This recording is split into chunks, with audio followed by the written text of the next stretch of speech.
बाल दोस्तों, इस कविता में गौतम बुद्ध के जीवन का एक प्रसंग है। जब राहुल यानी कि गौतम बुद्ध सिद्धार्थ का पुत्र अपनी माँ से एक कहानी सुनाने को जिद करता है, तब उसकी माँ उसे यह कहानी सुनाती है। तो चलो हम भी इसे सुने और समझे। माँ कह एक कहानी। बेटा, समझ लिया क्या तूने मुझको अपनी नानी? कहती है मुझसे यह चेटी, तू मेरी नानी की बेटी। कह माँ, कह, लेटी ही लेटी, राजा था या रानी? माँ कह एक कहानी। माँ, तुम मुझे एक कहानी सुनाओ। बेटा, क्या तूने मुझे अपनी नानी समझ लिया है? यह दासी ने मुझसे कहा है कि तुम मेरी नानी की बेटी हो। माँ, तुम सोते सोते ही मुझे एक कहानी सुनाओ कि एक राजा था या एक रानी थी। तू है हठी, मान धन मेरे, सुन उपवन में बड़े सवेरे। तात भ्रमण करते थे तेरे, जहां सुरभि मनमानी। जहां सुरभि मनमानी, हाँ माँ, यही कहानी। तू बहुत जिद्दी है। तो सुन, एक दिन सुबह तेरे पिताजी बगीचे में घूम रहे थे। बगीचे में मनपसंद खुशबू फैली हुई थी। वहाँ मनपसंद खुशबू फैली हुई थी। हाँ माँ, अब तुम मुझे यही कहानी सुनाओ। वर्ण वर्ण के फूल खिले थे, झलमल कर हिमबिंदु झिले थे।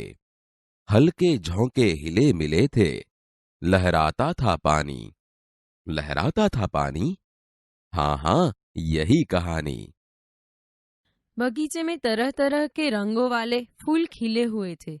फूलों पर ओस की बूंदें पड़ी थी। पवन के झोंकों से फूल हिलते थे, तब उस पर पड़ी ओस बिंदु लहराते थे।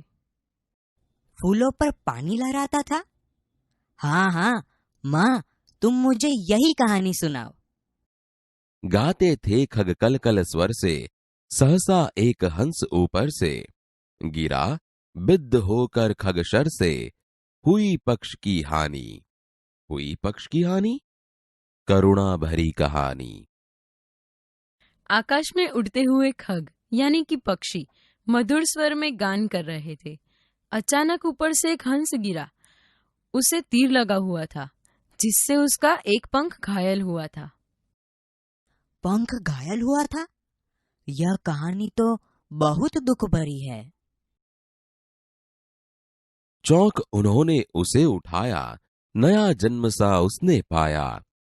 इतने में आंखें टक आया, लक्ष्य सिद्धि का मानी।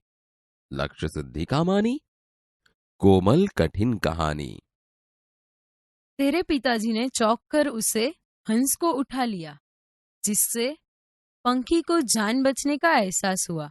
उसी समय दौड़ता हुआ शिकारी यहाँ आया। वह अपना निशान सही लगने पर खुश था। सही निशान लगाने वाला अभिमानी? यह कहानी तो कोमल होते हुए भी कठिन है। मांगा उसने आहत पक्षी, तेरे तात किंतु थे रक्षी। तब उसने जो था खगभक्षी, हठ करने की ठानी। हठ करने की ठानी, अब बढ़ चली कहानी। शिकारी ने आकर घायल पक्षी मांगा, लेकिन तेरे पिताजी तो उसके रक्षक थे। फिर भी पक्षियों का मांस खाने वाला वह शिकारी पक्षी लेने की हठ पर बैठ गया। शिकारी ने हठ पकड़ी। अब तो कहानी सुननी ही पड़ेगी। हुआ विवाद सदय निर्दय में, उभय आग्रही थे स्व विषय में। गई बात तब न्यायालय में, सुनी सभी ने जानी। सुनी सभी ने जानी, व्यापक हुई कहानी।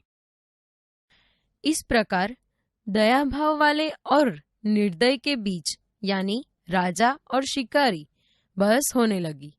दोनों अपनी बात पर खड़े थे।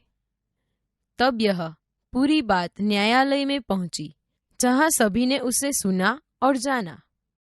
क्या सभी ने सुनी और जानी? अब तो यह बात सभी जगह फैल गई।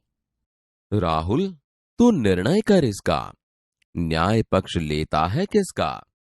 कह दे निर्भय, जय हो जिसका, सुन लूं तेरी बानी। माँ मेरी क्या बानी, मैं सुन रहा कहानी। राहुल, अब तू ही निर्णय कर और बता कि न्याय किसका पक्ष लेता है। तू निर्भय होकर बता दे कि इसमें किसकी विजय है। मैं तेरी राय सुनना चाहती हूँ। माँ, मैं क्या राय सुनाऊं? मैं तो कहानी सुन रहा हूँ। कोई निरपराध को मारे तो क्यों अन्य न उसे उबारे। रक्षक पर भक्षक को वारे, न्याय दया का दानी। न्याय दया का दानी, तूने सुनी कहानी। अगर कोई निर्दोष को मारता है तो दूसरा कोई उसे क्यों न बचाए। न्याय हमेशा दया के पक्ष में ही होता है, जो मारने वाले के पक्ष में न होकर बचाने वाले के पक्ष में होता है। क्या दया न्याय का दान देती है? हाँ, सच में तूने कहानी समझ ली है।